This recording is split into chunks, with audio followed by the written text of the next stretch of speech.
estamos de vuelta y nos acompaña en el set el doctor Luis Solari de la Fuente, ex primer ministro y ex ministro de Salud, ex congresista de la República. ¿Qué tal? Todo ex, doctor. ¿Alguna vez actualizará esas posiciones? Bueno, sí están actualizados, ¿no? Yo soy miembro del Consejo Directivo Mundial de la Asociación de Escuelas de Administración, que acabó de tener su congreso mundial acá, 48 países, cero cobertura mediática, pero así es la vida. 48 países vinieron al Perú en medio de la crisis de los audios, gracias a la Cancillería, gracias al Swiss Hotel, estímulos, se portaron muy bien, y Servir, que fue el coorganizador, y estuvieron acá debatiendo sobre la administración pública, incluida la corrupción, por supuesto. Por supuesto, el discurso del canciller fue sobre el tema de corrupción, y era uno de los temas tanto de la parte mundial como de la parte latinoamericana, y esa parte casualmente la dirigió para ambos capítulos el ex procurador Antonio Maldonado. O sea que sí hay una preocupación en otras partes del mundo. Y era importante porque había mucha gente que era primera vez que cruzaba el Pacífico, perdón, el Atlántico, ¿no? O sea, hay gente que está moviéndose entre África y Europa, y algunos, el secretario ejecutivo, primera vez que cruzaba el Atlántico, y el año pasado el director general, primera vez que cruzó el Atlántico. Pero bueno. ¿Y por qué qué conclusión sacaron? ¿Por qué hay tanta corrupción en nuestro país, doctor? Bueno, el problema es que América Latina es el continente más injusto, donde está la mayor desigualdad, y donde está el segundo país, el continente en corrupción después del África. Significa que el proyecto educativo latinoamericano no está funcionando, ¿no? Recordemos que a principios de los 90 los organismos internacionales pasaron por América Latina y eliminaron la educación humanista en la escuela. ¿Qué significa eso? Esa es la formación en el valor de los demás. Eso significa, humanista no significa las artes, ¿eh? Casi nos enseña historia del Perú, nos enseña cívica, nos enseña ética, nos enseña lógica, nos enseña filosofía, nos enseña nada. ¿En las universidades? No, en los colegios, la educación, el problema de educación básica. ¿Y tanta preocupación? Y si hoy restauráramos esa educación, nos tomaría 12 años para la primera promoción. O sea, los que hicieron esto sabían que si conseguían que esto sucediese durante 25 años, iba a tomar más 12, 37, en volver a tener la primera promoción con una formación de este tipo. O, por ejemplo, la eliminación de la política tributaria pro familia. ¿Qué significa eso? Que uno deducía, tenía 3 hijos, sus suegros a su cargo, deducía eso, ¿no? Un buen día dijo, no, desde mañana la deducción es flat. O sea, tú deduces tantas unidades impositivas tributarias y no puedes deducir más. Entonces, obviamente, la gente ha ido contrayendo a la familia, y ahí ya vemos hoy día que ya comenzamos a tener problemas en los fondos de pensiones, ¿no? Acá, hoy día hay 2 noticias espectaculares en la prensa. Una es que para el año 2050 la mayoría de los peruanos será una persona que esté cerca de la pensión, y cada vez tenemos menos aportantes a los fondos de pensiones. Europa es lo mismo. Ah, sí, claro. Entonces, estamos en esta situación, o sea, no hay política familiar, que es la política social más importante, y no hay tampoco política tributaria pro familia, y no hay educación fundada en el valor de las demás personas. Entonces, por eso es que hay tanta violencia. Y lo otro, ya la parte, digamos, como quien dice, los muñequitos de la torta, ¿no? Ahí arriba, es que hay cero lucha contra el tráfico de drogas, no contra la producción de cocaína, que eso es otra parte. La estrategia para la producción de cocaína es la estrategia totalmente equivocada que lleva al alza el precio de la hoja. Y en las calles, cero lucha contra la comercialización. Entonces, si usted combina eso, que es la fuente primaria de la delincuencia en el Perú, porque el que le quita un par de aretes a usted, ¿qué hace con los aretes? Un celular, lo vende y compra aretes, compra droga. Y si es un marca que le barre 250.000 soles o dólares, ¿no? Y le meten 40 balazos, ¿qué hace con esa plata? Capital de trabajo para comprar droga. No es para irse a pasear al Caribe. Entonces, hay cuestiones de fondo y hay cuestiones ya en la realidad inmediata, ¿no? Entonces usted junta todo y tiene pues que en los poderes públicos es un salchipapa, la gente entra a hacer lo que le da la gana, trafica influencia. ¿Y por qué entonces, si el problema es educativo, tenemos a un ministerio y a los ministros que van pasando empecinados en poner No, el problema es crisis de personas. O sea, nosotros hemos descuidado como país la formación de los intangibles, pero si usted lee cualquier documento, no solamente peruano, de otros países de América Latina, la educación superior debe estar de acuerdo al mercado. ¿Y dónde está la vocación? ¿Dónde está la libertad? ¿Dónde está lo que quiere ese muchacho o esa muchacha estudiar? ¿Quiere ser feliz haciendo algo que no quiere hacer? No. Entonces hoy día hay una separación de la realidad, de lo que nos está demandando la realidad y de lo que los poderes que manejan los países generan en la práctica. Hay un divorcio eso lo acabo de decir en este Congreso Mundial, entre la acción pública y la acción política y la realidad. O sea, entre la verdad y la acción. Si mi carro se le baja una llanta, yo tengo que ir y arreglar la llanta. No, acá se le baja la llanta y se compra una batería. Por eso estamos discutiendo el nuevo currículo, no tiene nada, no va a solucionar nada según lo que usted dice. No, lo que soluciona es simplemente que el Poder Ejecutivo, que está a cargo de la conducción, reinstale en el Perú la formación humanista. Y punto.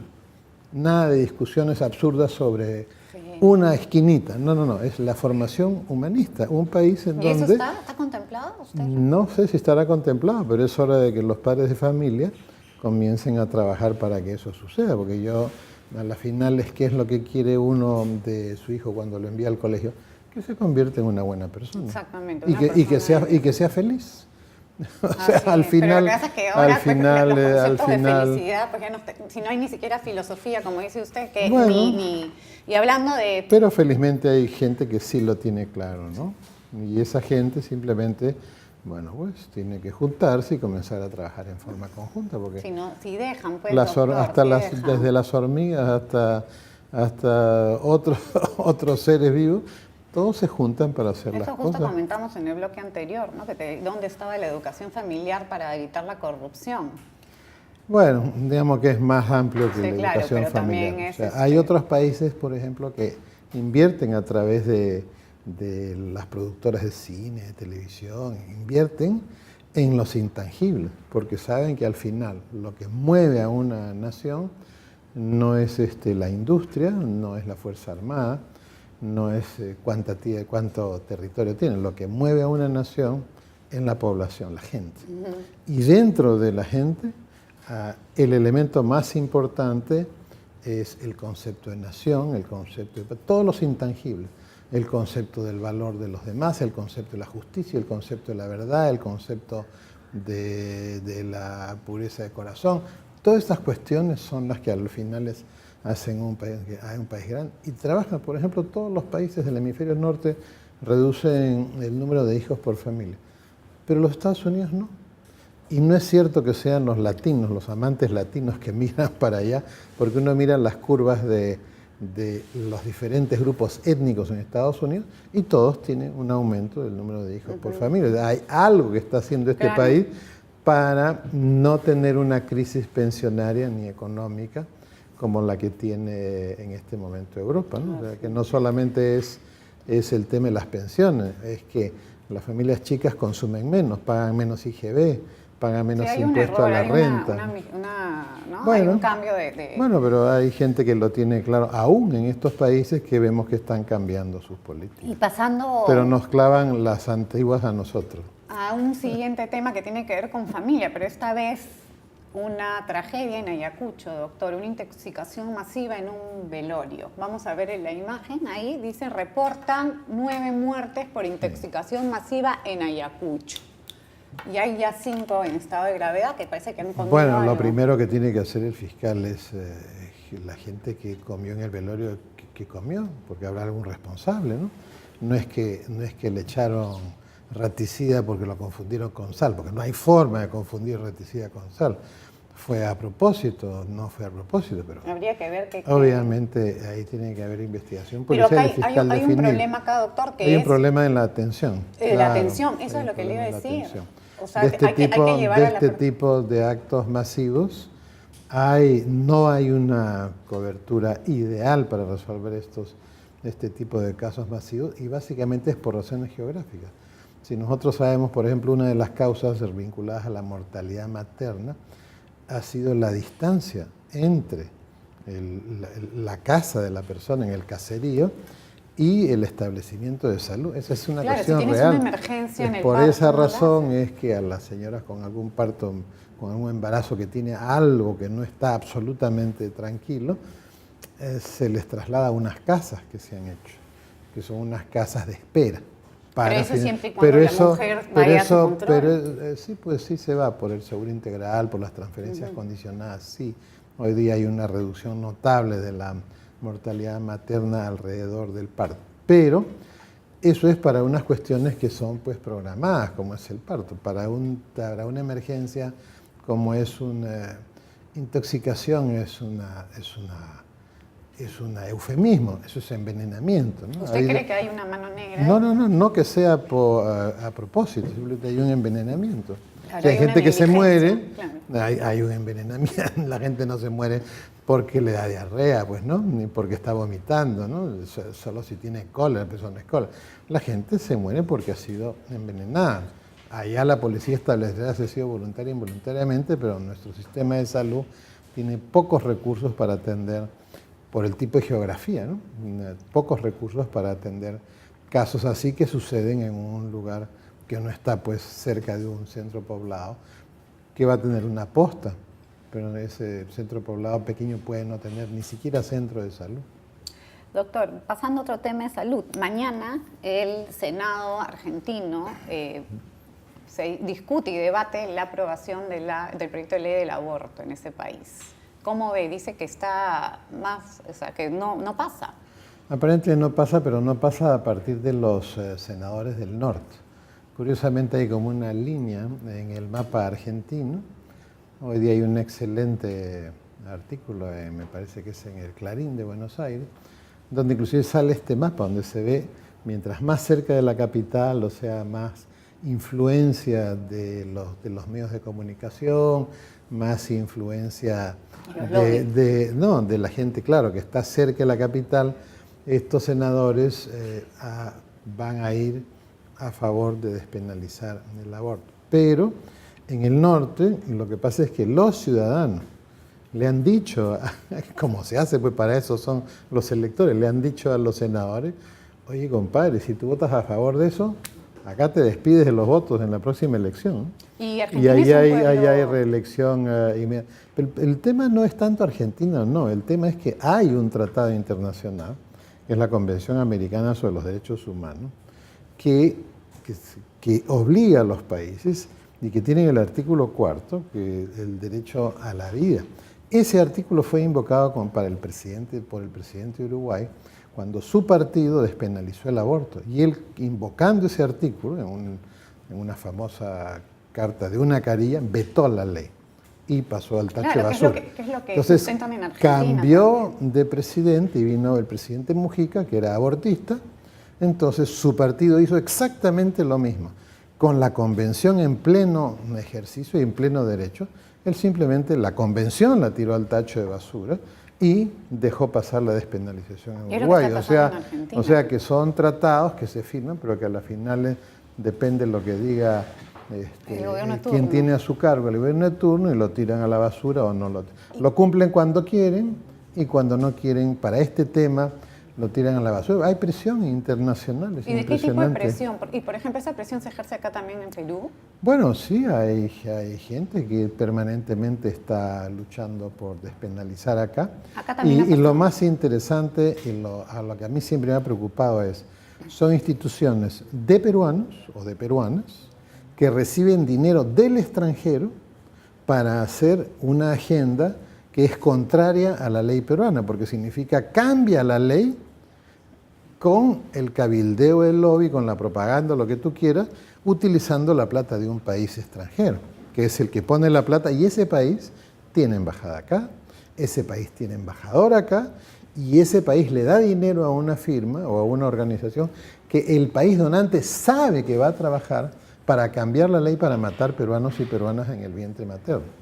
Y nadie dice nada de esa parte. La Comisión de Relaciones Exteriores del Congreso... ¿Y qué debería hacer el canciller, doctor? Bueno, si usted fuera canciller, lo que pasa es que quien dirige la política internacional en el Perú es el presidente de la República.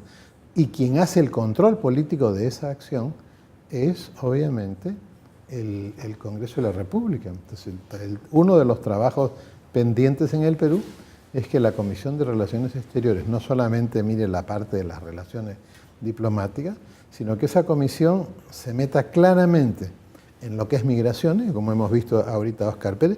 Migraciones ya no es un tema policial, es un tema político y de relaciones internacionales, como es la migración de África a Europa, como es la migración venezolana y nicaragüense a América Latina.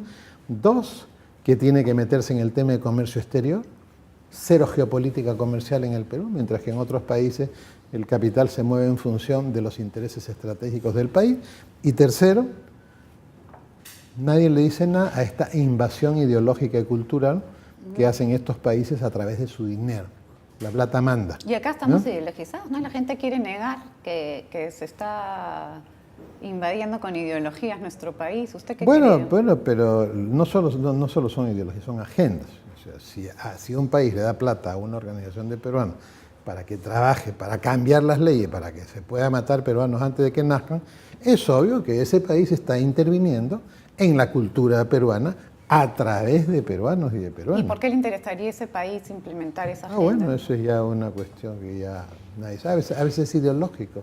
Son agendas que están en Europa que simplemente ya han pasado a la parte política. O sea, ya no es una agenda que tiene que ver con una vocación pro o anti algo. Ya forma parte, ya está en la tejida, ya es un engranaje, ya hay toda una arquitectura que está armada y parte de la estructura de ese país es repartir plata en otros sitios para que suceda lo mismo. O sea, yo honestamente no, para mí es un sinsentido que haya alguien en el hemisferio norte que piense que el desprecio por la vida puede ser. Ahí acabamos de ver una noticia, no recuerdo el país en este momento, que es una minoría pequeñita de los niños que nacen con Down, porque a la gran mayoría los matan antes de que nazcan. Doctor, cuando usted fue ministro de Salud, ¿también tuvo que luchar contra estos lobbies abortistas?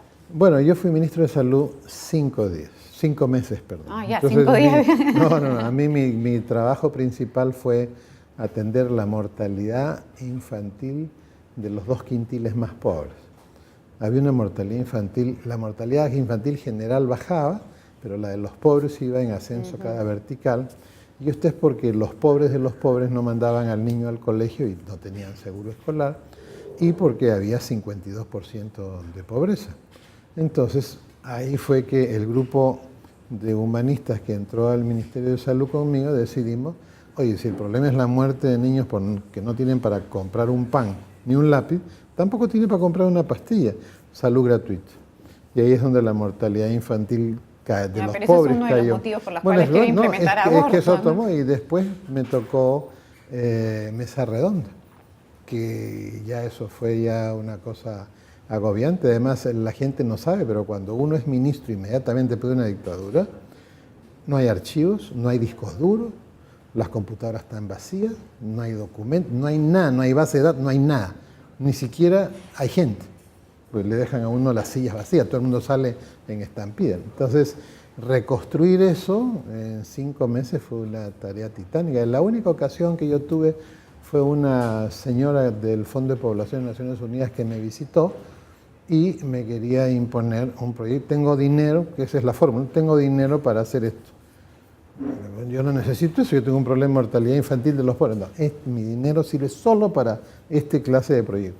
Y todavía lo amenazan a uno. Si usted no lo toma, me lo llevo a otro país.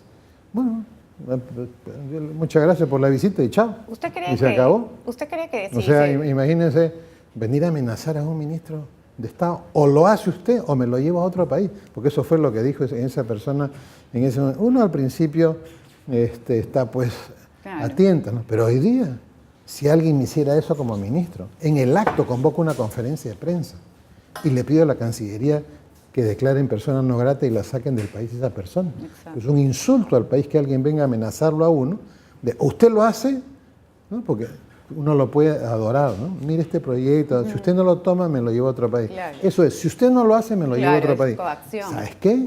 Entonces, esos son el tipo de cosas, como decía una tía mía, pues con miel solo se casan moscas. Por eso es que yo pedí, por eso es que cuando hubo el tema del expresidente de la Corte Suprema, Duvalí Rodríguez, que fue al Congreso a decir, no puedo hacer nada, estoy atado de mano, en un programa le dije, ¿cómo que no puedo hacer nada? Usted puede salir con todos los jueces y pedir la renuncia de ese magistrado, Claro, porque está actuando inmoralmente, ¿no? O sea, se olvidan estas personas que ellos están a cargo de un poder, ¿no es cierto?, administrativo, ¿no?, como es la Administración de Justicia, pero que nosotros les hemos encargado la conducción política de ese poder, de esa parte de la administración pública. O sea, la administración pública no se le entrega en propiedad a esa gente. Esa gente la recibe por encargo nuestro para hacer lo que nosotros queremos que sea hecho. Lo que está pasando es que esas personas toman a su cargo como si fuera... Pero si una vez le preguntaron precisamente a un juez del Callao, recuerdo mucho la entrevista, ¿y usted a quién representa? Pues a mí, dijo el juez.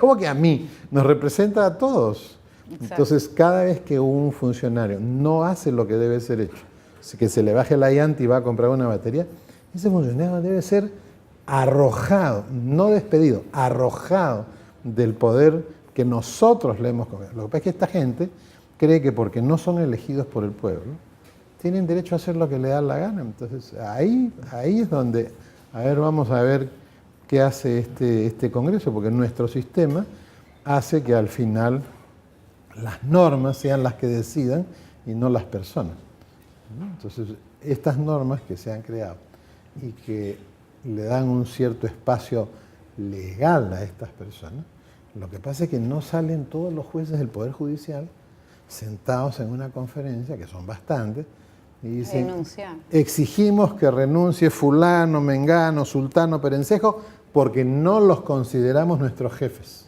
Claro. Y los colegios de abogados igual. Se tienen que sentar y decir, estos señores que están ahí, que a muchos abogados, que corrompen a los abogados. Que acaba de pasar, ¿no? Le acaban de sacar la que corrompen a los abogados porque les piden plata, ¿no? Claro. Entonces, es que nosotros consideramos que no deben estar en la judicatura. Pero acá, la llamada sociedad civil no hace nada. Entonces, tenemos un problema serio de crisis de personas y de crisis hormonal. Una falta de pantalones, ¿no?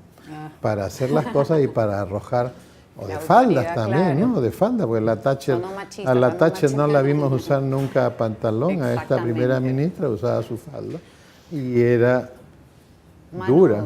Claro, bueno, sí. Doctor, muchísimas gracias. Y nada, pues esperemos que algo se pueda arreglar. Bueno, mañana aparentemente por el tipo de estructura de la votación, aparentemente va a ser rechazado. Y no son los senadores los que están rechazando. No es el Senado. Ojo, eso hay que aclararle a la gente. Son los ciudadanos de los territorios representados por estos senadores que les han dicho, olvídate de los votos acá. Sin embargo, hay que aclarar. El sistema argentino son senadores territoriales. Ellos tienen como 2 cámaras de diputados. Es una locura. La Cámara de Diputados es territorial por departamento y en los países de mejor representación democrática, el Senado es una cámara donde todo el país vota por los senadores. Es un solo distrito. Eso es lo que ha demostrado funcionar. ¿Por qué? Porque el diputado representa al departamento, pero el senador representa al país. Así es. Muchísimas gracias, doctor. Gracias, bueno, volvemos luego de la tanda con lo último de UCI Noticias.